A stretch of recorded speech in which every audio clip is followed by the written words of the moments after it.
before I recognize you, gusto ko lang maunawaan yung point ni Congressman Raul Manuel. So ang punto po ninyo, parang mas prioritize yung investment kaysa sa pagtulong sa healthcare. Ganun Tama yung, po ba? ganun yung po ba lumalabas, punto Mr. ninyo? Chair. Tinatanong ko lang kung tama po yung statement na narinig ko.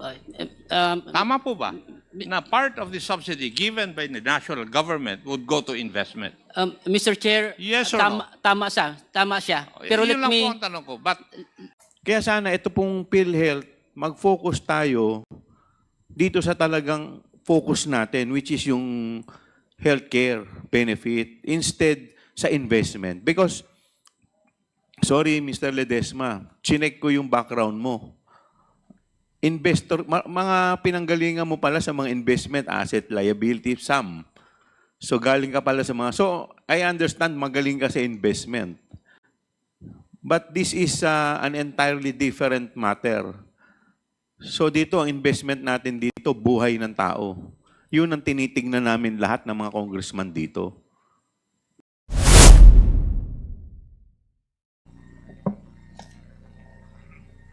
The first to interpolate, the Honorable Raul Manuel. Thank you, Mr. Chair. Magandang hapon. Pati rin po sa ating mga resource persons for this briefing. Mr. Chair, narinig natin mula dun sa sinabi po ng mga kinatawan ng PhilHealth tsaka ng DOH na merong 150 billion pesos na surplus, meron ding 280 billion pesos na reserve fund. Ang malaking tanong dito para sa ating mga kababayan, Mr. Chair, sa mga panahon na sinasabing hindi kayang i-cover yung lahat ng mga medical expenses na ating mga kababayan, ay meron palang ganitong napakalaking pera, billion, hundreds of billions, Mr. Chair, na nakaimbak lamang. Kaya yung mga tanong ko, Mr. Chair, would dwell on paano ba nag-arise na may ganitong kalaking surplus at reserve fund ang PhilHealth sa mga panahon na kinakailangan na ating mga kababayan ng urgent and accessible na mga healthcare services. Mr. Chair, actually, bago pa man mag-propose po na maglaan ng zero state subsidy for PhilHealth, in fact, hindi ito yung first time na nagamit bilang dahilan yung malaking surplus and reserve fund ng PhilHealth para hindi ito i-allow na mag-operate through sufficient funds coming from the government. In fact, if we recall, meron ding 90 billion pesos, Mr. Chair, na ni-revert yung PhilHealth back to the Treasury. So this is actually not the first time na may ganitong instance na ang pinagbabatayan din ay yung hundreds of billions na meron yung PhilHealth. So Mr. Chair, nais kong matanong kasi yung nasa website po ng PhilHealth ay financial statement, yung pinaka-latest ay as of June 30, 2024. So Mr. Chair, I will address my questions po sa representative ng PhilHealth. Nakalagay po sa financial statement, ito po ay yung statement of financial position as of June 30. Meron pong, di ba may ini-invest in time deposits ang PhilHealth as part of its assets? Tama po ba? Yes po, Your Honor, Mr. Chair. Mr. Chair, as of June 30, 2024, ito ay nasa 99 billion pesos, 186 million, 90,980 pesos. Tama po ba? Yes, Your Honor. Yes, Mr. Chair. Mr. Chair, mari po bang maipaliwanag in simple terms, saan-saan po naka-invest itong tinatawag na investment in time deposits na umaabot ng actually nearly 100 billion pesos? Thank you. Mr. Chair, the funds are evenly distributed, almost evenly distributed sa Land Bank po at saka sa DBP po. Almost 50-50 po. Thank you, Mr. Chair. Mr. Chair, aside dun sa investment in time deposits, meron ding investment securities at amortized cost. Tama po ba? Yes po. And as of June 30, 2024, ito ay nasa 389 billion pesos, or actually almost 390 billion pesos. Is the figure correct? As of June 30? Correct po, broken down. To be more specific, Mr. Chair, 351 billion sa treasury bonds and 28.3 billion sa treasury bills po, Mr. Chair. At merong natitirang 10 billion na investment din? Sa corporate bonds po, Mr. Chair. Yes po. Sige, Mr. Chair, isa-assign po natin yung investment in government bonds in layman's terms. Ano po yung ibig sabihin nun? Sige po. With your permission, Mr. Chair, para mas mabilis, I'll pass you on to my finance guy ng PhilHealth, no? Finance Vice President sa PhilHealth. Thank you very much, Mr. Chair. Yes, the chair would like to recognize Mr. Renato Limsiaco. Maraming salamat, Mr. Chair. For the corporate bonds of the corporation, as of June, we have 10.1 as mentioned. The breakdown of this one, Mr. Chair, are as follows. We have from the SM Prime Holdings, and we have Robinson's Land, and we have Development Bank of the Philippines, meaning to classification po ang pinapasukan ng corporate bonds natin. One properties and the other one ay ang banking, Mr. Chair. Over. So, Mr. Chair, ibig sabihin merong out of the almost 390 billion pesos, di nakahati ito sa treasury bills, government bonds, tsaka corporate bonds. In layman's terms, di ba pag sinabi po nating bonds, ibig sabihin nag-invest, form po siya ng pagpapautang. Tama po ba? Para mag-earn ng interest. Is that correct? Mr. Chair, when we talk about investment, Mr. Chair, this is the money that we invest to the particular corporation, Mr. Chair, particularly for the corporate bonds. The law provides, UHC law provides that not to exceed 10% of our investable fund will be put in a corporate bonds, Mr. Chair. But this 10.1, Mr. Chair, is barely 2% of the total investable fund, Mr. Chair. So, yung point natin, Mr. Chair, ibig sabihin yung PhilHealth, nag-invest siya, merong treasury bills. So, ibig sabihin, under din ito sa Bureau of Treasury. Tama po ba?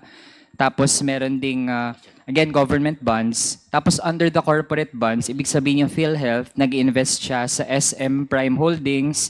May investment din siya sa Robinson's Land Corporation, tsaka sa Development Bank of the Philippines. Is that Mr. correct? Chair.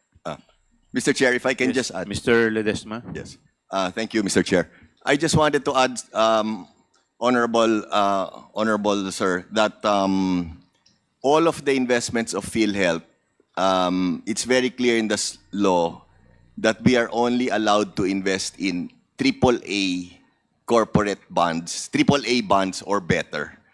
So, I just wanted to assure this honorable body na lahat po ng linalagyan po namin ng pera are all AAA or better po. So yung mga hindi masyadong kilalang kumpanya or hindi masyadong maganda yung rating po, hindi namin pwedeng pasukan po.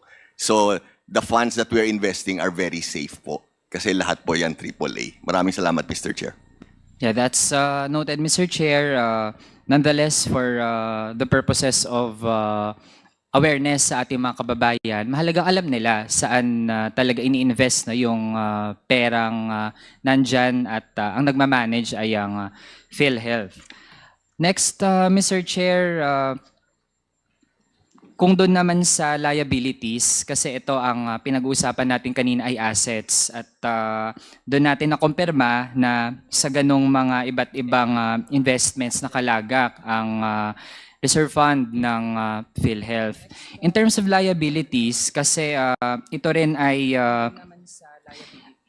nasisilip na ating mga kababayan at it seems to appear sa latest na mga statements of financial position ng PhilHealth na napakalaki ng liabilities. At ang nagpapalaki po dito, tama po ba merong nakalagay na provision for insurance contract liabilities? At maaari po bang maipaliwanag, paano po na-compute itong insurance contract liabilities? Napakalaki ng liabilities. Mr. Chair, can Yes, we Mr. acknowledge Ledesma. our actuary, SVP for Finance, Ma'am Neri? Insurance contract liabilities. Miss actuary. Nerissa Santiago, you're recognized. Thank you, Mr. Chair, and thank you, Your Honors. Yung pong insurance contract liabilities, this is in compliance with the Philippine Financial Reporting Standards 4, wherein nire-require po tayo na i-put up as liabilities yung pong future na kakailanganin ng korporasyon para sa ibabayad na future na benefits, minus po yung matatanggap ng korporasyon. So, basically, ang formula po ng insurance contract liabilities is the present value of the future benefit payouts plus the present value of admin cost to administer these claims minus po yung present value of the contributions that the corporation will be receiving. Thank you, Mr. Chair. Follow up, Mr. Chair. Gusto din natin i-confirm yung figure na as of June 30, ang provision for insurance contract liabilities ay nasa 1 trillion 1,149 billion, or it's actually, well, roughly 1.15 trillion. Tama po ba yung figure natin? Yes, Mr. Chair. Mr. Lim Siaco, you're recognized. Yes, Mr. Chair. Okay, thank you. 1.15 billion, Mr. Chair. A trillion, Mr. Chair. Thank you, Mr. Chair. So, gusto din natin i-clarify ito kasi kung titingnan lang siya na ganon, parang lalabas na ang laki ng liabilities ng PhilHealth. Pero gusto din nating mabusisi, paano ba na-compute ang ganitong amount ng liabilities? Yes, Miss Nerissa Santiago. Thank you, Mr. Chair, and thank you, Your Honors. Yun pong insurance contract liabilities, kinocompute po siya sa bawat miyembro na nakapaloob po sa korporasyon as of December 31, 2020. For example, for this case, 2023, no? So, ito pong miyembro na to, may in-expect po tayong babayaran every year in the future hanggang sa mamatay po itong miyembro na to. In-expect po natin na mag-avail siya ng hospital benefits and that would be that is being estimated and discounted to the present. So, halimbawa po, meron po tayong miyembro na 40 years old. So, ito pong 40 years old, in-expect po natin siya, hindi man po siya every year kakailanganin yung benepisyo, meron po tayong ina-estimate na magkano po yung value ng benefit payout niya every year. Tapos po, kasama po doon, yung kinakalculate is the admin cost sa pag-administer nito pong pagbabayad ng claims para sa taong ito.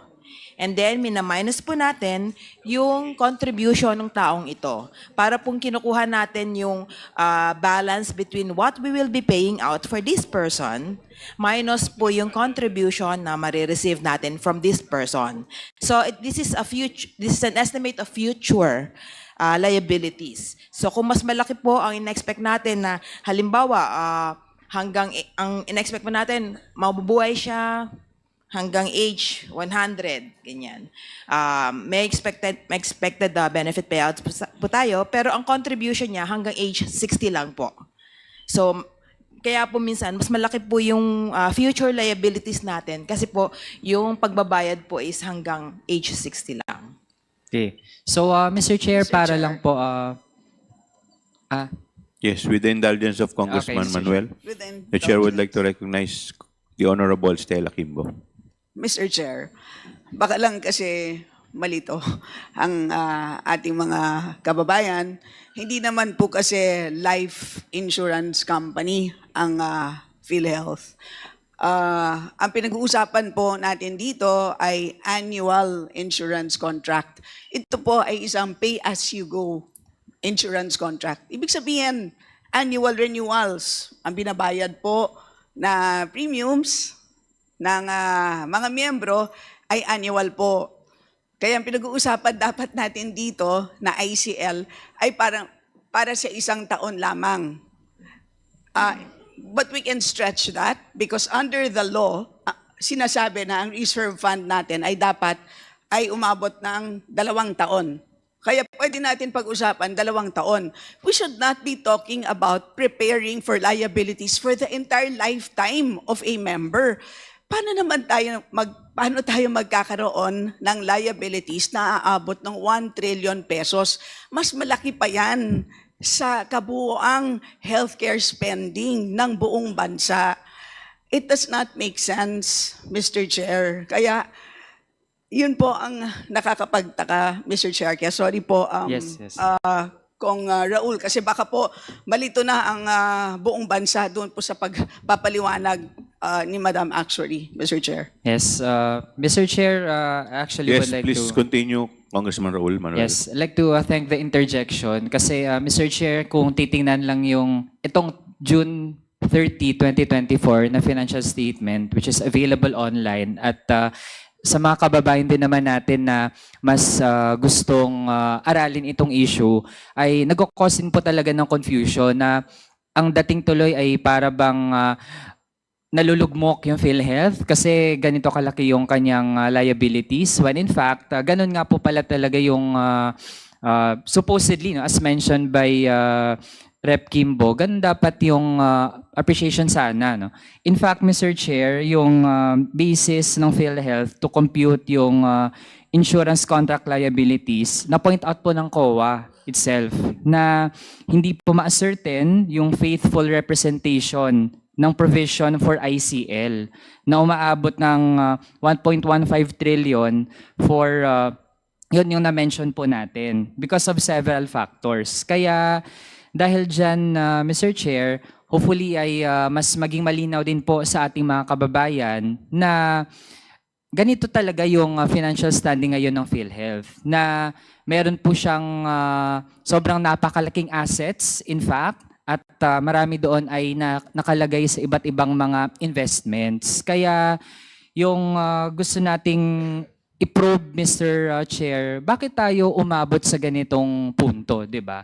Na also cited by COA, Mr. Chair, yung pag-manage din mismo ng reserve fund ng PhilHealth na yung investment ng funds actually ay hindi na-consider yung estimated na 2-year projected program expenditures ng PhilHealth. Ibig sabihin, mas nauna na prioritize paano ba pagkakitaan yung reserve fund na meron siya kaysa tiyakin yung benefits para dun sa mga kababayan natin. Na parang baligtad, Mr. Chair, di ba? Supposedly sinet up yung PhilHealth para tiyakin yung kalusugan ng mga kababayan natin. Tapos kung meron siyang sobrang pera, yun yung gamitin niya, pwedeng, halimbawa, may invest siya, edi, tapos tingnan niya saan siya pwedeng mas kumita. Ganun sana ang priorities, Mr. Chair. Pero in the past years talaga, kabaligtaran po yung nangyari. And in fact, even COA cited this sa kanyang mga naging audit reports sa PhilHealth. So with that, Mr. Chair, so to wrap up in my interpellation, Mr. Chair.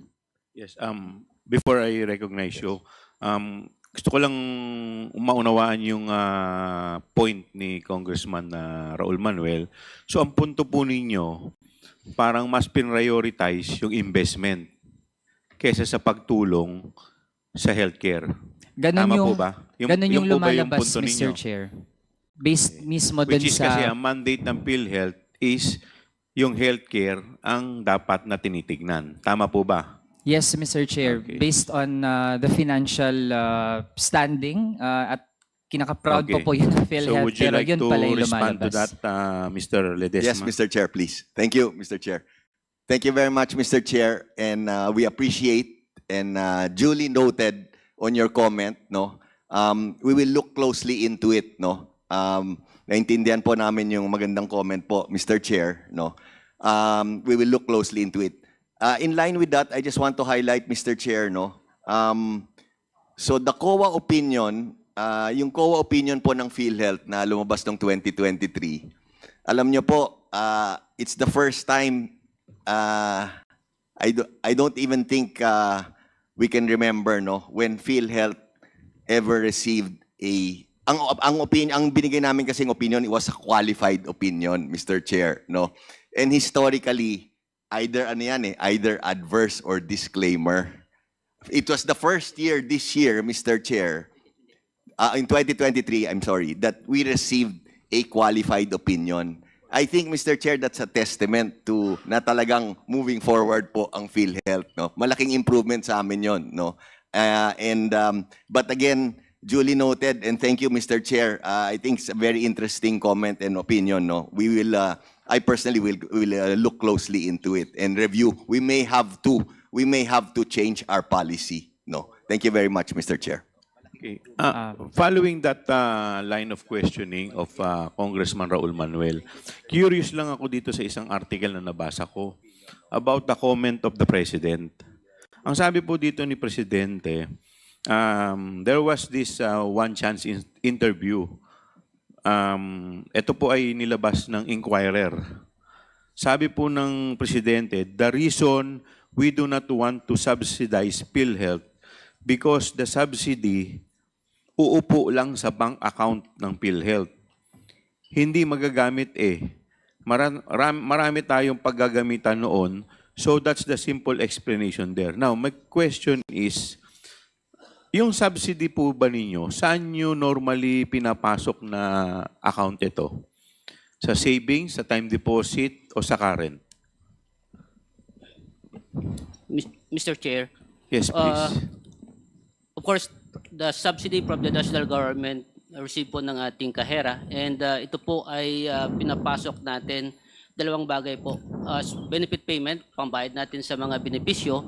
Pag hindi po natin magagamit, Mr. Chair, of course we have also collection from the direct contributors, ay pinapasok po natin ito sa investment po. Saan sa? Investment. Sa investment din. Opo.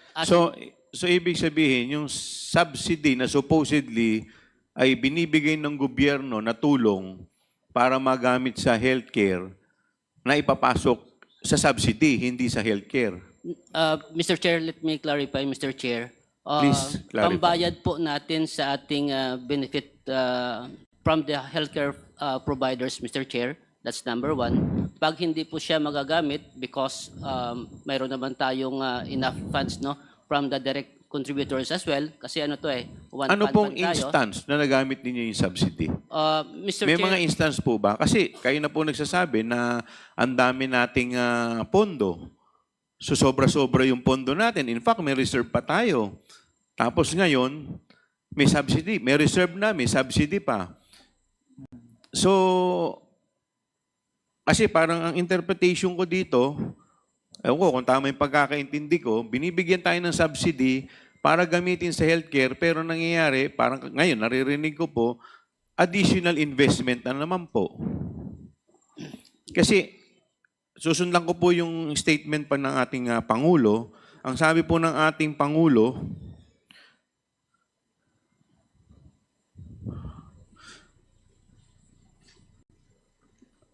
the current problem with PhilHealth is not its budget, nor its coverage, but its system that has been clogged due to its limited processing capacity. So baka mamaya, masyado tayong nakapokus doon sa investment aspect. Medyo hindi na natin, yung serbisyo natin dito, sa healthcare, medyo hindi na natin naasikaso. Ito naman talaga ang primary... Ito, concern lang po ako because ako po, meron po akong ka-tie up na dialysis sa district ko. So, nung narinig ko po ito, kinabahan ako. Baka mamaya tamaan yung mga tinutulungan natin mga pasyente, mga dialysis patient natin. But ngayon, naririnig ko po, parang puro investment yung naririnig ko. Parang mali yata yung napasok. Yes, please. Mr. Chair, actually, thank you very much for that comment. Maganda po yung comment nyo. I'll try to answer your question best possible, no? And then I think Sir Net will also want to add, no?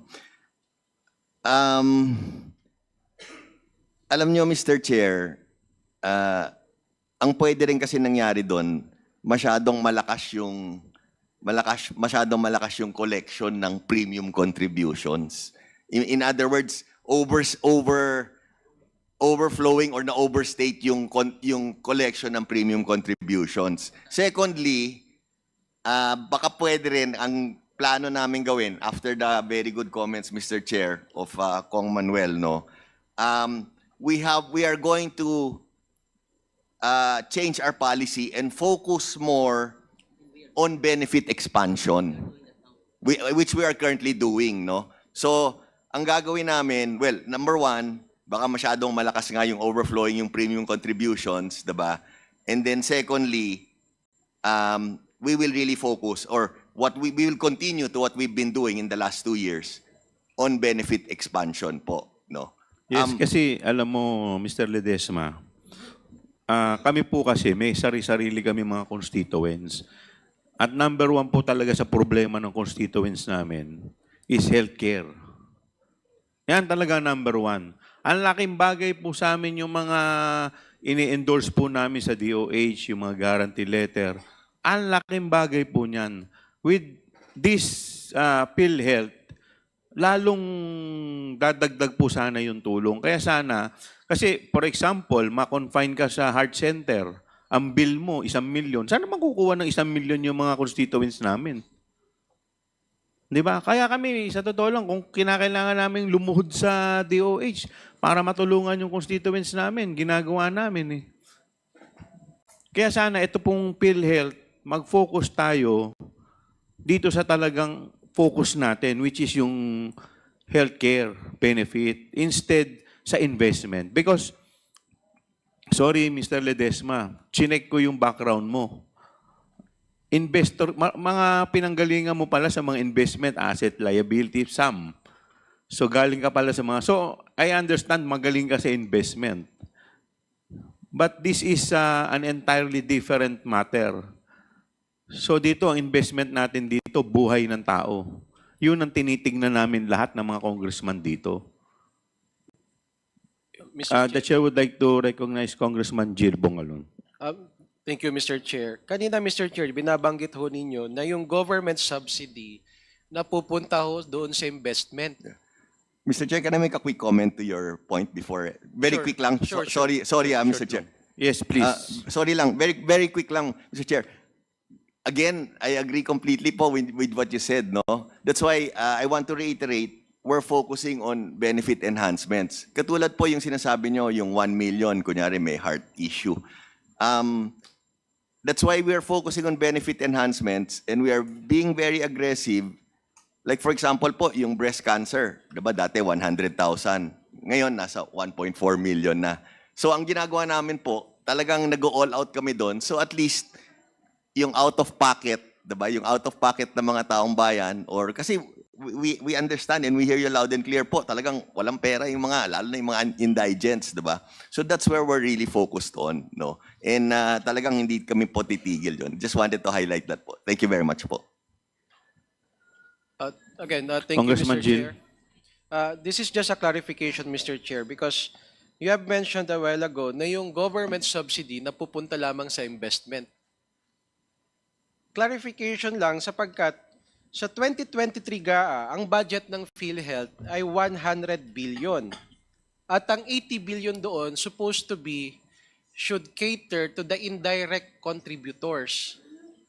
So bakit nyo ini-invest yung subsidy ng government na supposedly yung 80 billion or certain percentage of that budget must cater to the indirect contributors? Same with the 2024 GAA.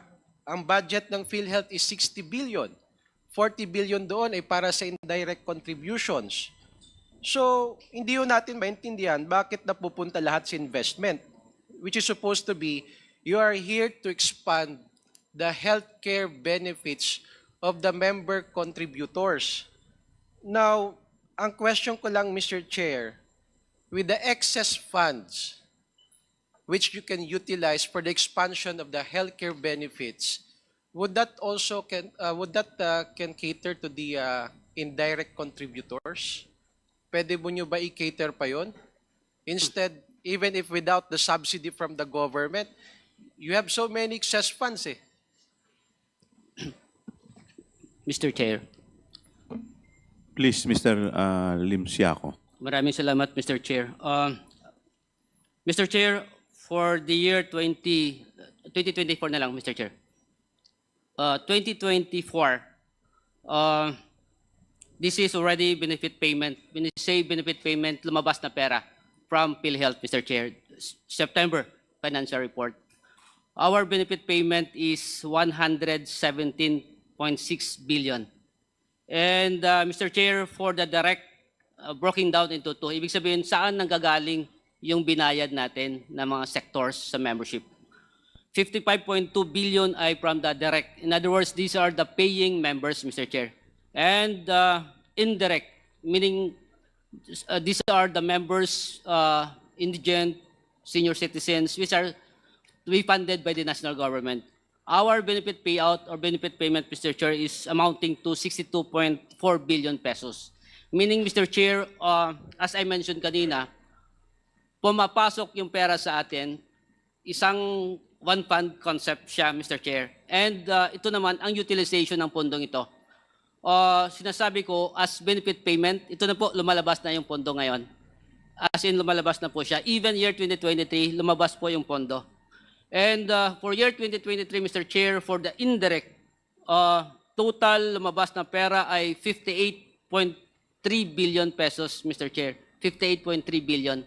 In other words, Mr. Chair, as I mentioned kanina, pumapasok siya sa kaban ng PhilHealth and binabayad natin sa benefit payout. Pag hindi natin magagamit dahil sa mayroon tayong exist na pondo from the direct and indirect, pinapasok na natin sa investment. Meaning, whatever amount na hindi natin magagasta, Mr. Chair, ay pinapasok natin sa investment to earn something interest, Mr. Chair, para hindi masayang yung pondo na ito. But, Mr. Chair, for the information of everyone and our constituents, Mr. Chair, year 2024, benefit payout amounting to, as of December 6 na ito, Mr. Chair, from cash position report, 155.5 billion already na ilabas ng PhilHealth.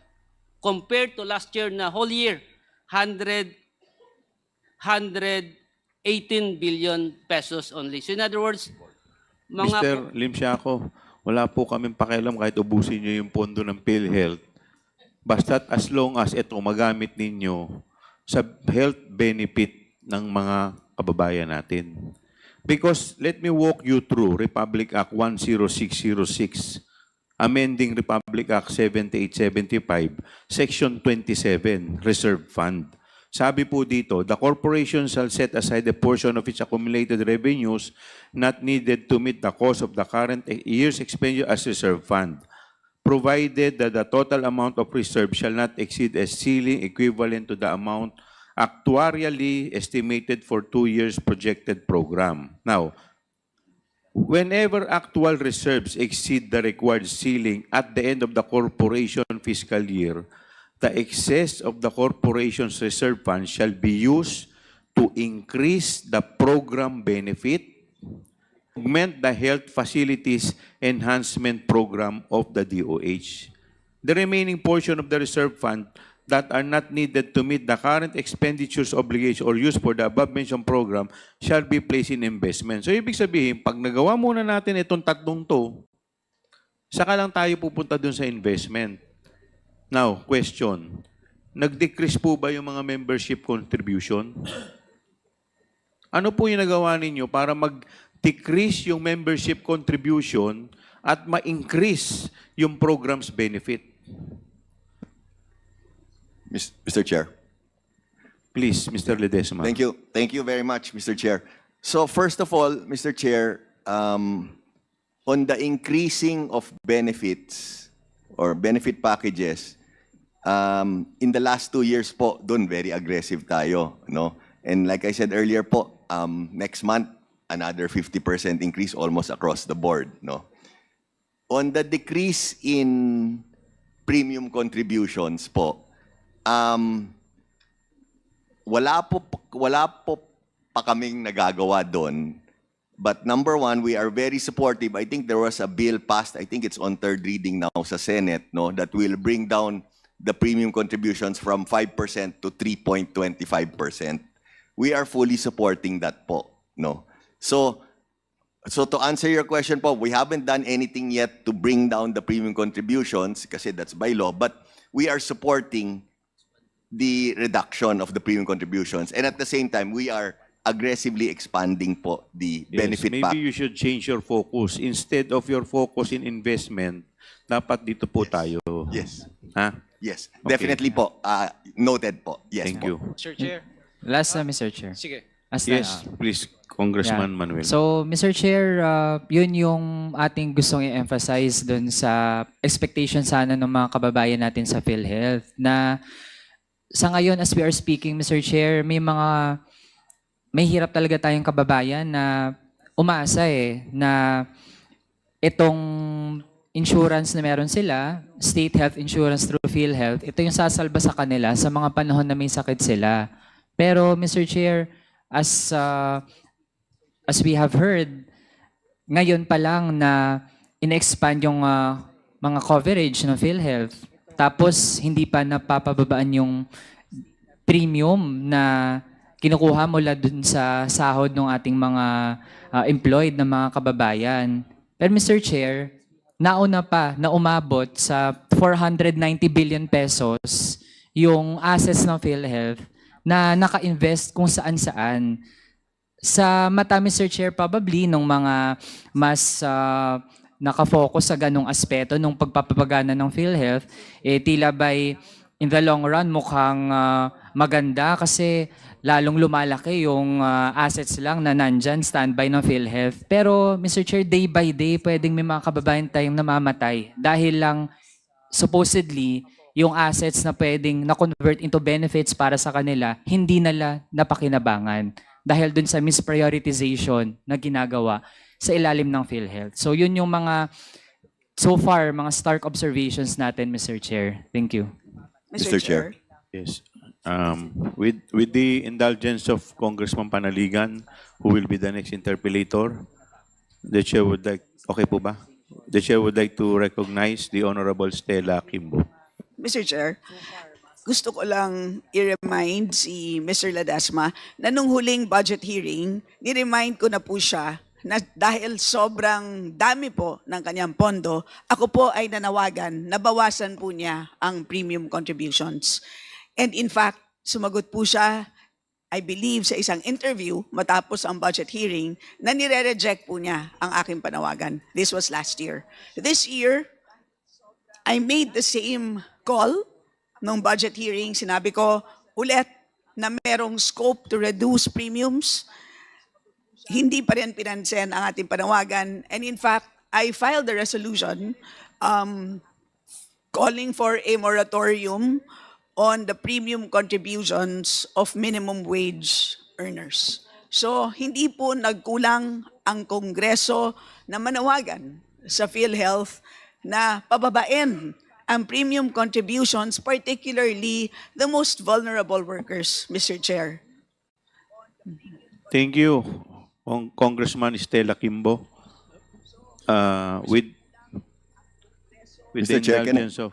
Can I respond? Yes, Mr. Ledesma. Thank you, Mr. Chair. Mr. Chair, parang hindi ko naalala yung rineject ko, ma'am. Anyway,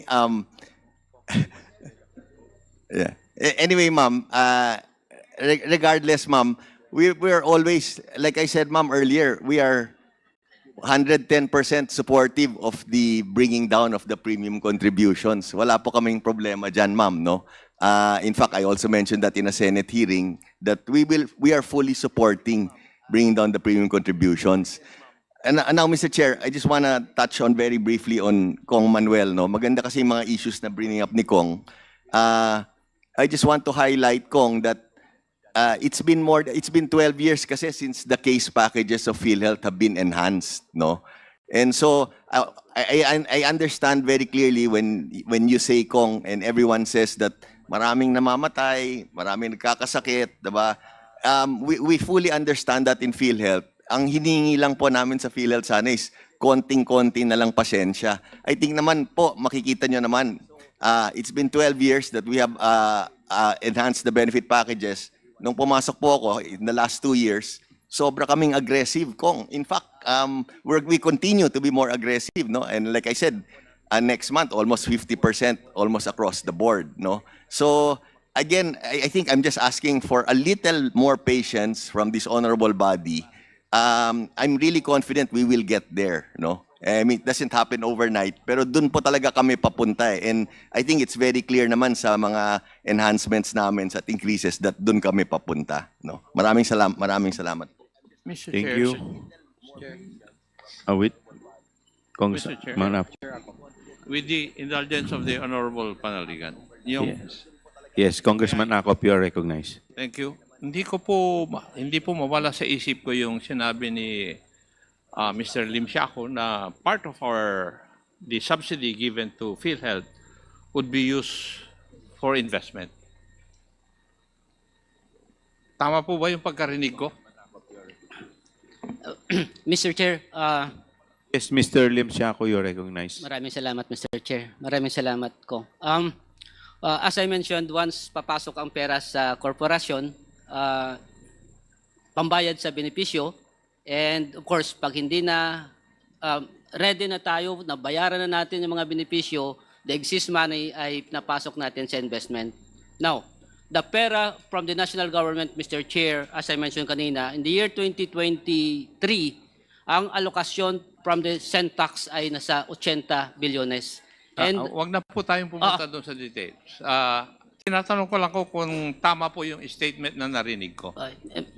Tama po ba na part of the subsidy given by the national government would go to investment? Mr. Chair, Yes or no? tama siya. Pero Yun let lang me... po ang tanong ko. But let me proceed. Wag na po kayo mag-explain. Kasi kung tinitingnan ko po yung data doon sa budget of expenditure and sources of financing, yung appropriations and obligations ng PhilHealth Insurance Corporation, from 2017 to 2022, wala po kayong isinoli na pondo. Nagamit nyo po lahat. So, totoo na nagbayad kayo sa benepisyo at ininvest ninyo. Pero sa tingin ko, mas malaki po yung investment na ginawa-gawa po ninyo eh. You remember sa budget hearing, Mr. Ledesma, sabi ko, what are you? Service provider o business? Di ba? Tinanong ko po kayo noon eh. Why? Because according to the records, your interest income for 2022 was 11 billion. And your other income is 698 million plus. In 2023, your interest income rose from 11.5 billion to 20.7 billion. So, ibig sabihin, lumaki yung investment amount ninyo. Di po ba? So, you're becoming a business enterprise, not a service enterprise. The statistics would show that. You could just imagine, from 2022, 11.5 ang interest income ninyo. In 2023, yung interest income nyo is 20.7 billion. And your other income rose also from 698 million to 815 million. So, yung earning ang nangyayari eh. Mr. Chair. Mr. Ledesma, you're recognized. Duly noted, Mr. Chair. Yes, that is correct. That is all correct, Mr. Chair. But I'd like to mention po, that's why I keep on reiterating po that our primary focus now is on benefit expansion. So, Mr. Chair, if we do that, we aggressively focus on benefit expansion, yung trend na po yan, mag-shift po yan, diba? Dahil umaakyat yan, ngayon, magiging pababa na mo yan. Especially now that we are very aggressive. But po, we will not deny, tama po lahat ng sinabi po ni Honorable Ako. Okay, having said that, may we know what is the ratio of the payout versus the investment source from the subsidy for the year 2023 and 2024? Yes, Your, ano po yung... Yes, Your Honor. Can we just Yes, yung give in a binibigay few... sa inyong, in short, gusto po naming malaman, yung binibigay sa inyong subsidy, ano yung ratio ng binibigay ninyo sa tao at yung portion nun kung ilan ang ini-invest ninyo? We'll just, Your Honor, we'll put together the figures. It's a very good question. No? We'll put together the figures, Your Honor, with your permission. Yes, Give please. you in a minute. Mr. Chair, Yes.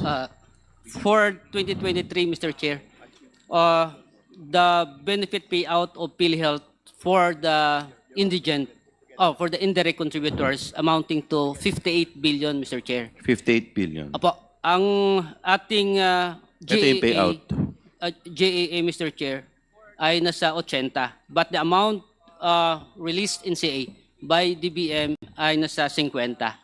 So in other words, for year 2023, mas mataas yung benefit payout natin sa indirect compared to the received amount of 50 bilyones, Mr. Chair. Ang gusto kong malaman, magkakano muna yung binigay sa inyong subsidy noong 2023? Sa 2023, Mr. Chair, 80 billion po sa JA 80 po billion. natin. Opo. Okay. Sa 80 billion, 58 billion sa payout. Opo. Okay. So yung remaining na ilan ang ano nun? 22 billion, ito yung napunta sa investment. Hindi po, Mr. Saan? Chair. As I mentioned, Mr. Chair, 50 na receive namin na in CA. Pera. 50 lang ang natanggap ninyo. 50 lang natanggap namin. Okay. So saan kayo kumuha ng 8 billion? Mr. Chair, ito po ay ang pera na nalikom ng korporasyon for the past several years, including yung mga premium contribution from the direct. Yun ang pinampabayad po natin. So ibig sabihin, yung remaining na 22 hindi ninyo natanggap. Hindi pa nyo po na-receive. namin natanggap. So may utang pa sa inyo yung ano? DBM po. DBM. Opo, nag-usap na po kami last week po ni Yosek Okay. Toledo. Sa 2024, Sa 2024, Mr. Chair, magkano muna yung subsidy ninyo, supposedly? the subsidy from the syntax ay 40. 40. And Bakit ang layo ng ano, from 80B naging 40? Okay, yun, so 40B ang naging subsidy. 40 Okay. billion po. So, And benefit dito, payment po, as I mentioned kanina, as of September ay nasa 62.4 billion already. 62 billion ang Benefit payout. payout. And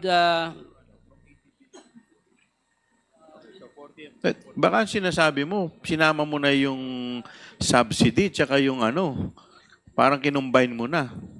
hindi, Mr. Chair, that is intended for the indirect contributors account, Mr. Chair. So, eto lahat, etong 58 billion, eto na yung buong payout sa buong 2023. Tama?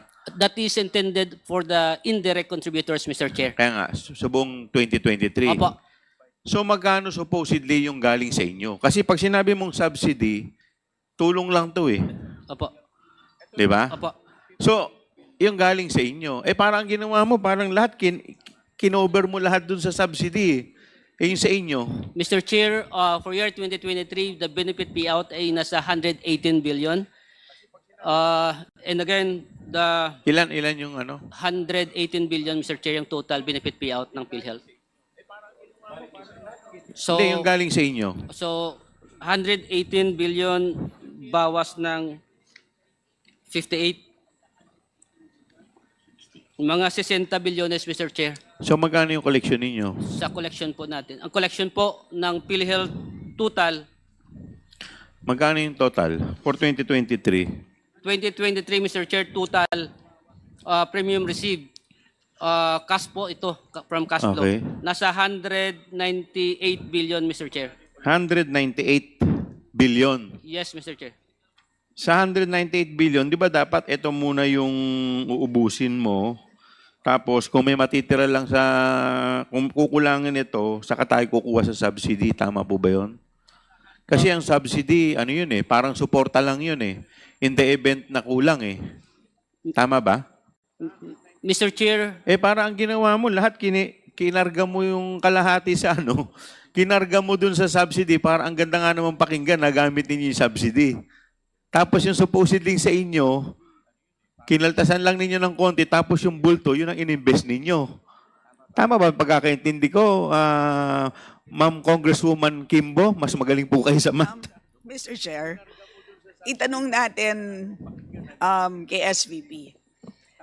Ipaliwanag ninyo sa amin kung paano ba ang isang insurance fund.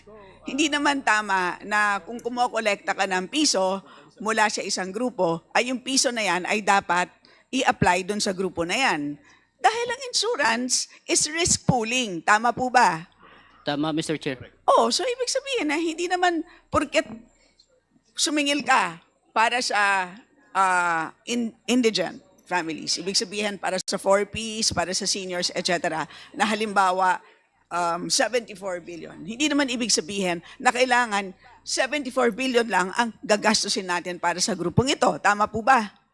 Mr. Chair, tama po. Because Correct po. that's not how an insurance fund works. Tama po ba? Tama po, Mr. Kaya Chair. nga tayo may tinatawag na i-compute natin actuarially kung magkano ba dapat ang premiums. Tama po ba? Tama, Mr. Chair. So, wag niyo pong lilituhin kami. 'Di ba? So, kasi parang ang pinapalabas ninyo is kulang pa ang binibigay ng Kongreso sa PhilHealth. Parang ganyan ang pinapalabas ninyo eh. Parang, kung tama po yung pagkakaintindi ko, una muna nilang ginagamit yung subsidy. Tapos, yung contribution nila, na dapat doon muna nila binabawas, yun na lang, kung may sobra pa. Kaya ang laki ng sobra nila doon sa mismong contribution. Parang gano'n nangyari dito eh. Subsidy, dapat tulong lang yan eh. Hindi yan yung pinaka-main na pinagkukunan ninyo. Parang ginawa niyo, binaligtad ninyo eh. Mr. Chair. Ang ganda nga naman pakinggan, ubus lahat yung subsidy. May utang pa ngayon tayo. Mr. Chair, Mr. Chair. yung collection kasi dapat nyo yung unahin gastusin. Tapos yung subsidy, kung kulang yung collection nyo, saka papasok yung subsidy. Di ba? So ito na lang, can we ask the commitment of the President of PhilHealth? Mr. Ledesma, kasi sinasabi nyo po ngayon, which we appreciate it, no? Kasi by next month, tataas ng 50%. Tama? Yun yung sinasabi dito, di ba? Mag-increase tayo ng program benefits, which hopefully mag-take effect by next month. But you failed to fulfill the second mandate. Sinasabi nyo po dun sa opening statement nyo, which I quote, financially robust ang PhilHealth. Ang PhilHealth ay social insurance. So why don't we get a commitment from the PhilHealth President na magkaroon ng decrease dito sa amount ng contribution of members? Can you confirm this year nag-increase kayo ng PhilHealth contributions at 5%? Actually, Mr. Chair, may I? Yeah. Yes, Mr. Ledesma. Actually, all of these premium contributions are set by law po, no? So hindi po kaming we have no hand in this, no? Lahat yan nakaset po, no? And then just for the information of this honorable body, it's currently at 5% this year. Yan po yung huling increase, no? After that, wala na. Every year umaakyat po yan eh. So to answer your question, Mr. Chair, that wala po kaming say doon. It's set by law po. Yes, but you can confirm you have enough reserve funds. Ang malinaw dito sa mandato ng PhilHealth, sabi dito, PhilHealth is mandated to set aside a portion of its accumulated revenues not needed to meet the current year's expenditures as reserve funds.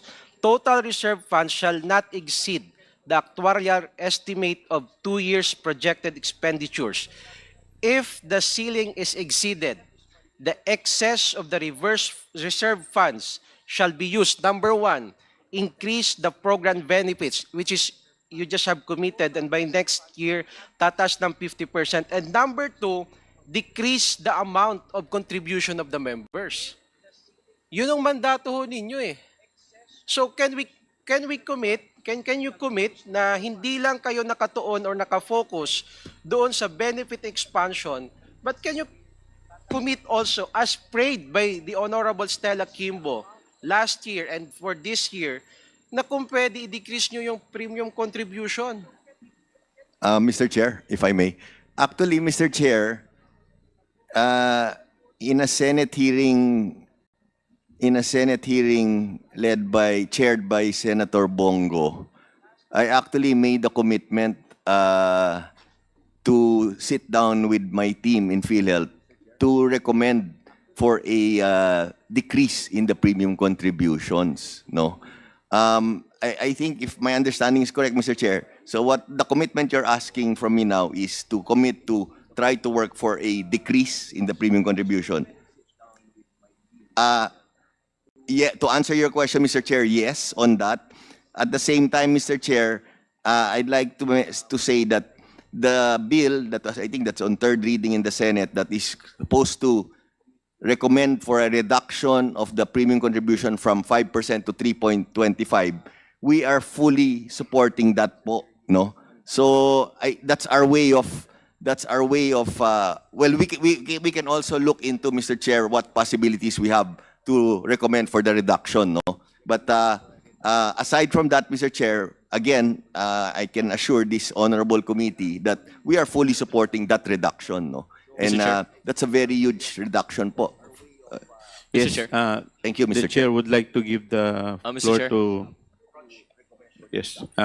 Hindi pa yata tapos si Congressman Akop. Please continue, Congressman Akop. Sorry. Mr. Chair, I was driving the point na napakalaki po yung pera ng ng PhilHealth. Because Mr. Chair, point of order po. Kasi ang daming nakalista. So, ang daming mga interjection. Pwede po Yes, bang tapusin na natin si Kong Akop, tapos Yes, after doon na tayo Kong Akop, we will proceed to Oo, kasi Congressman Panaligan. Ako pang huli Sorry. kasi, Mr. Chair Yes, sorry. Meron pa tayong plenary. Thank you, Mr. Chair. Pasensya na po. Medyo nadala lang po kami sa... Na-carried away lang po kami. Please continue, Congressman Akop. Your Honor, I'm sorry. Mr. Ledesma, gusto ko lang i-point out talaga na ang nakikita ko business na kayo Yeah. From all the data that's in front of me. Kasi your investment in time deposits, local currency, amounts to 135 billion in 2023. While in 2022, it was 126.4 billion. So, it's sa isang taon, nag-invest kayo sa time deposit by 10 billion. So, now, we go to the other investment that you have. Mr. Chair, just a Hindi, quick... para malaman na ng tao. Yeah, Mr. Chair, just a quick... No, you let me finish first. Kasi you also have investment sa securities. Tama po. And I would like to read yung investment in government bonds in 2022, 270.7 billion. In 2023, 331.6 billion. You could just imagine that. Ang lalaki. Now, investment in corporate bonds from 1.1 billion to 4.4 billion. So, ang utak po ninyo ay investment. Hindi po service. The way I look at the data. Now, you also have earnings doon po sa right of use. Tama po. And I think it would amount to 1+ billion a year. So, ang dami-dami ninyong kwan dito sa data na nandito sa harapan ko. So, why is it like that? Hindi po para sa tao yung nangyayari na yung the money of PhilHealth should be used to increase the package or to decrease the contribution. I don't see that in the data that's available to this representation. Can I comment, Mr. Chair? Yes, please. Again, Mr. Chair, thank you so much. We are not... everything you mentioned was true. We are not refuting everything that was mentioned by Honorable Akop. Again, like I said earlier, we have to change our policy, or we have already begun to change our policy. So yes, it is showing that our investments are increasing, so and so. But again, I'm humbly asking this honorable committee to give us just a little more patience. It's very clear what direction we're taking po. And our focus on benefit expansion will continue to be as aggressive. And in the next few years, iiba yung trend po at iikot yon. So I just want to mention that po. We hear you loud and clear, Mr. Chair. We are changing our direction, we are changing our policy, and we will get there. Thank you very much, Mr. Chair. Thank you. Thank you, Mr. Chair. Thank you. The chair would like to recognize the Honorable Panaligan. Thank you very much, Mr. Chair, for recognizing me. Finally. Yes po. Meron pa kasi akong duty sa plenary as a floor leader. But so far, Mr. Chair, sa ating pagkatanong kanina at sagot ng PhilHealth, lumalabas na ang PhilHealth pala ay hindi lang maraming pera, kundi napakaraming pera nila. Napakalaki ng pera ng PhilHealth. And in the words of Mr. Ledesma himself, ay maayos ang financial condition ng PhilHealth. Ano? Correct. Kaya lamang yung perennial issue natin, yung napakababa ng coverage, ng benefits ng PhilHealth na idinadaing ng maraming kababayan natin. Kami bilang district congressmen, araw-araw yan ang aming nakaka-enkwentro sa aming mga district offices. Huipila para makatanggap ng mahingi ng tulong yung MAIP. Ano? Hindi mangyayari yan kung ang PhilHealth ay may enough coverage, mataas ang coverage. Ano? Ang sabi ng Mr. Ledesma, be patient daw, little patience. Pero hindi po namin maring sabihin yan sa mga kababayan natin na kailangan ilabas ng ospital. Ngayon, hindi pwedeng sabihin yan na be patient sa mga tao na kailangan operahin na, kailangan mag-undergo ng heart bypass, for example, sa heart center. At lalo hindi pwedeng sabihin yan sa mga kababayan natin na namatayan, hindi mailabas ang kanilang mahal sa buhay na namatay sa ospital kasi kulang pa. Kaya I think, Mr. Ledesma, we cannot wait. No? Hindi pwedeng sagot na be patient. Ano? Patience ang kailangan. We have to act now.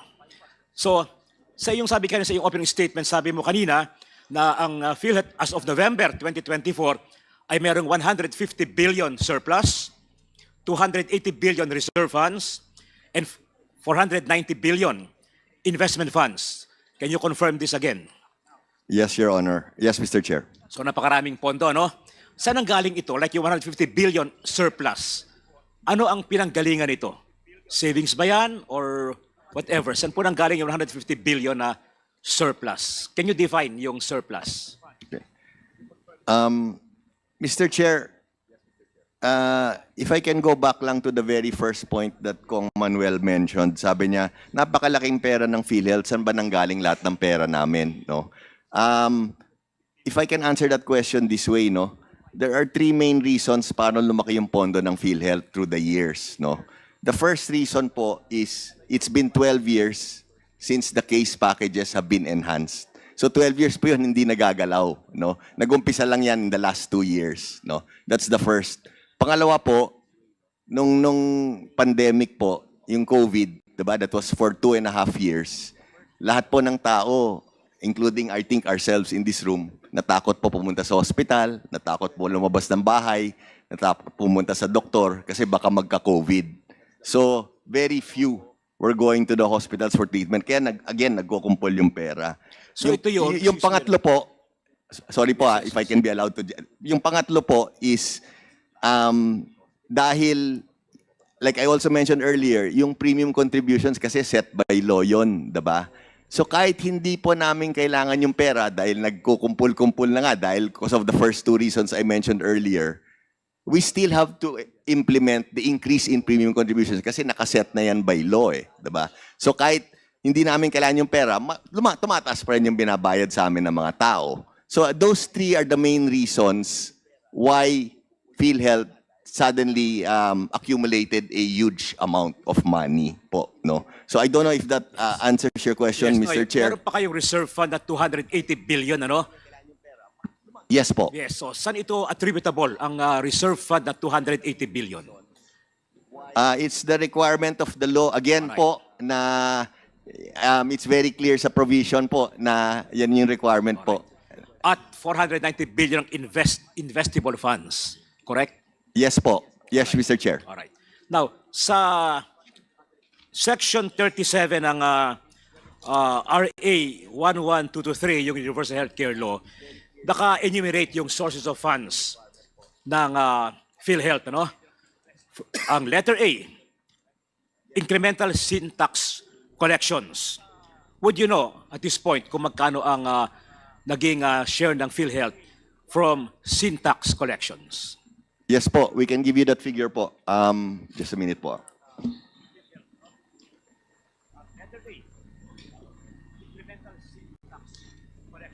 Mr. Chair, with your indulgence, we'll just be given a few seconds. We have that number po. Siguro tuloy-tuloy na, ano. Sige po. Number 2 na source ng inyong pondo ng PhilHealth ay yung 50% of the national government share from the income of PAGCOR. Correct? So, magkano rin po ang share ninyo, yung 50% na yon, as of November 2024. And next, letter C, 40% of the charity fund, net of documentary stamp tax payments and mandatory contributions of the PCSO. Yung po ay source din ng fund ng PhilHealth. And letter D, premium contributions of members. Ano? Meron pang dalawa, but I'll go to that later. No? So yun ang first four sources of funds ng PhilHealth. Magkano ngayon ang inyong, as of 2024, magkano ang pondo ng PhilHealth arising from these fund sources? First four. Thank you very much, Mr. Chair. If I can allow our SVP for Finance to address the query po. Thank you po. Maraming salamat, Mr. President. Mr. Chair. Yes, Mr. Lim Siaco. Maraming salamat, Mr. Chair. For the question on the contribution of PhilHealth from the Syntax, Mr. Chair, I have here figure year 2019 until year 2024, Mr. Chair. For year 2019 po, the GAA ay 67.35 billion. Year 2020, that's 71.35 billion. Same amount in the year 2021. And 2022, that is 79.99 billion, Mr. Chair. Year 2023, the total, Mr. Chair, is 100.23 dahil mayroon itong 21.17 from PCSO in PAGCOR. And year 2024, Mr. Chair, ang total ay 61.451. Again, mayroon din itong 21.17 from PCSO in PAGCOR, Mr. Chair, meaning 40 billion po from PCSO in PAGCOR in the year 2024, Mr. Chair. And in the year 2023, more or less nasa 80 billion po siya, Mr. Chair. Thank you po. Another source ng inyong pondo, yung annual appropriations of the DOH included in the GAA. Nakalagay dun eh. So would you know, yung kung magkano ang sa GAA na annual appropriations of the DOH included in the GAA for PhilHealth. So ito ay iba dun sa subsidy. Am I right? Mr. Chair. Yes, please proceed. Maraming salamat, Mr. Chair. The one big subsidy for PhilHealth for the premium of our indigent po, ito na po yung sinabi po ko kanina, na appropriation from the Syntax and the PCSO in PAGCOR, Mr. Chair. Yes. But Mr. Chair, no, aside from the share ng PhilHealth from the Syntax, from PCSO, meron pa yung nakalagay dito sa batas, yung annual appropriations of DOH, including the GAA. That's letter E. At ang letter D, yung National Government Subsidy to PhilHealth. Ito yung issue ngayon, di ba? So iba pa yung annual appropriation ng DOH sa annual subsidy? Mr. Chair. Please continue. Mr. Chair, we got only the national government subsidy to PhilHealth included in the GAA. But Mr. Chair, this one is under the Department of Health GAA or budget, Mr. Chair. So Mr. Chair, malinaw naman na ang maraming sources ang PhilHealth ng kanilang pondo, no? Hindi lamang yung subsidy ng national government that is appropriated in the General Appropriations Act. Sabi natin kanina, malaki ang kanilang share from Syntaxes, from PCSO, no? And other sources from PAGCOR. So you agree, Mr. Ledesma, hindi lang yung subsidy na nasa GAA ang inyong sources of income. Mr. Chair. Please continue. Sa ngayon, Mr. Chair, ang ating sources of income or sources ng inyong pondo. Ng pondo, dalawa po. One from the direct. Ito po yung premium ng employed at saka self-employed po paying members. And sa indirect po, we have the Syntax and then ito po yung PCSO in PAGCOR, Mr. Chair. Yung nga ating pinupunta dito. So, hindi lang yung subsidy, yung 74 billion na naalis, yung 90 billion this year na pinabalik ng National Treasury, no, ng Finance sa National Treasury. So kahit wala yung subsidy na yon, marami pa rin ang pondo ng PhilHealth. Correct? Correct, Mr. Chair. At hindi makaka-apekto yon sa inyong benefit payments. Hindi po, O Mr. Chair. yun. So klaro yun, ano? Klaro so, yun, Mr. kahit Chair. na nawala yung subsidy for 2025, ay itong sinabi mo na i-increase ninyo ang coverage sa mga case rate, hindi maapektuhan. Tuloy-tuloy pa rin yun. Actually, yes, Mr. Chair. And in fact, Mr. Chair, I was highlighting that in the video I said earlier. Yes, yun nga. And in my Okay. opening statement, walang apektado po.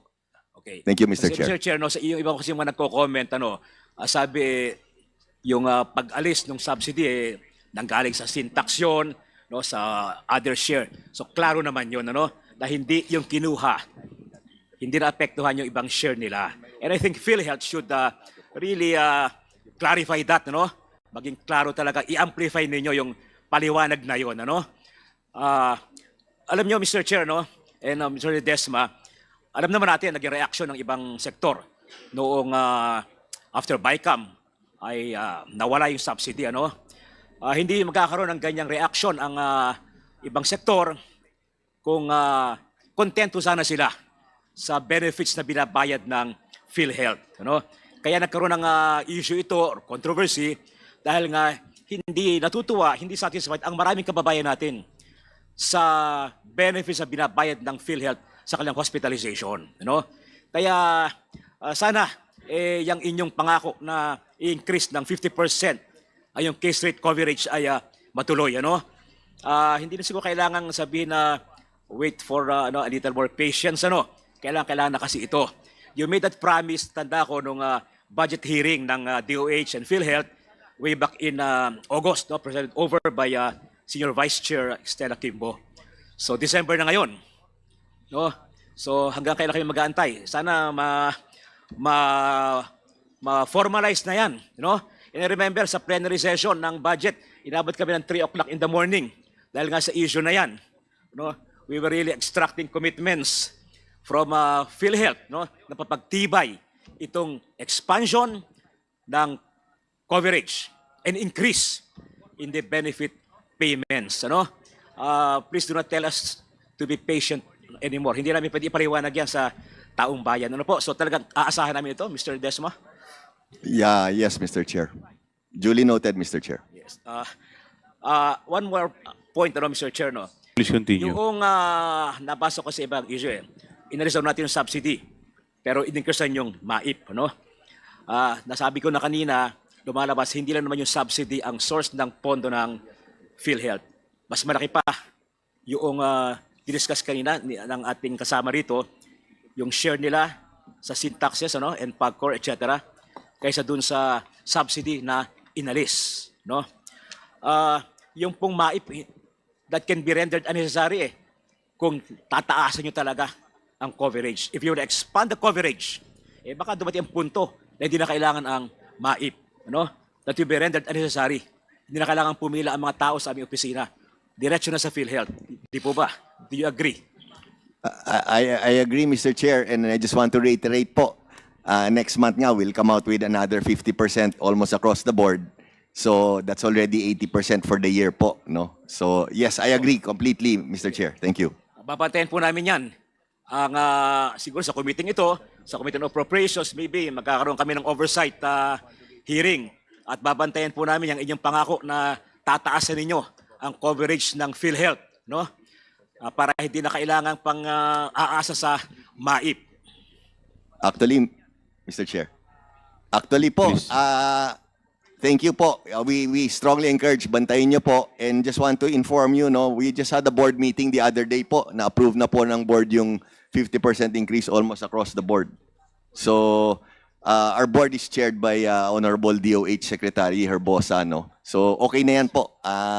Implementation na lang po. Salamat po. Thank you rin po. So, gusto ko lang bigyan din, yung zero subsidy doesn't mean zero budget for PhilHealth. Malinaw yun, Zero subsidy doesn't mean zero budget. Kasi ang laki pa ng pera ng PhilHealth kahit wala yung subsidy. Mr. Chair. Yes Please po. continue. That's very clear po. And actually po, yung video po na inano ko kanina, we're disseminating that to the media para it is very clear na PhilHealth can continue, no, with the benefit expansion kahit wala pong subsidy, no. Thank you very much, Mr. Chair. And also, Mr. Chair, no, nabanggit nyo kanina that you looked into the background of Mr. Ledesma. We do not denigrate his background qualifications. Ano? Kailangan din naman talaga ay magaling sa financial management ang humahawak ng PhilHealth kasi they're allowed to invest part of their funds, no, para lumaki pa ang kanilang pondo. But more than competence in financial management, no, we also expect from them, from PhilHealth, yung sense of compassion sa taong bayan, lalo sa mga mahihirap. No? Kasi healthcare ang pinag-uusapan dito eh. Kung meron mga isang problema ang mga Pilipino, yung mga mahihirap, ay yung healthcare expenses nila. No? Next to food expenses, yung healthcare expenses. Kaya talagang PhilHealth ang ating inaasahan na sasalo sa ating mga mahihirap na kababayan. Kaya call on PhilHealth na talagang gawing agresibo pa. Gamitin yung perang napakalaki para dagdagan, palakihin pa ang benefit sa ating mga kababayang nasa ospital. Ano? Yun ang aming gustong asahan sa PhilHealth. Actually, Mr. Chair, Mr. Chair, can I respond? Yes, please. Actually, Mr. Chair, again, duly noted po, and it's very clear po from day one, yung marching orders po namin galing kay President Marcos at kay Speaker Martin. And they've constantly been following up, no? They're monitoring the improvements of PhilHealth. Kaya wala kaming choice po. Tuloy-tuloy talaga namin to, no? We are taking the marching orders seriously. And like I said po, we will deliver immediately po. Thank you po. Sige po, amin pong babantayan yan sa darating na bagong taon. No? Yes po. Baka magkaroon ulit ng panibagong hearing itong committee ito, even yung Appropriations Committee. May oversight power naman kami. So yan po ang ating unang itatanong sa inyo kung effective na yung inyong increase in case rate coverage. And final point po, Mr. Chair, no, kayo ay part ng executive department. No? You are directly under the President, no, as an executive agency. Of course, ang ating unang pinagaling ko na yung taong bayan, the Filipino people in general. But you should also serve the President. No? Yung kasing ikagagaling ng administrasyon, nakasalalay sa inyo. Sa aspetong ito yung healthcare. No? Bukod sa food security. Kaya sinabi ko na isang araw doon sa meeting ng Quintacom, sa DA, sabi ko maging aggressive kayo, maging dynamic. Kasi ang Pangulo ang naapektuhan dyan, ang administrasyon. Ganoon din kayo sa PhilHealth, sa DOH. No, ay kagagaling ng ating Pangulo, ng administrasyon, nakasalalay sa inyong malaki. Kaya hindi na kailangan kayo ay punahin pa ng Pangulo o ng Kongreso. You should take the initiative. No? Do your job para may bigay ang tamang serbisyo sa taong bayan at ang ating Pangulo ay hindi mapahamak. That's all, Mr. Chair. Duly noted, Mr. Chair. Thank you, Mr. Chair.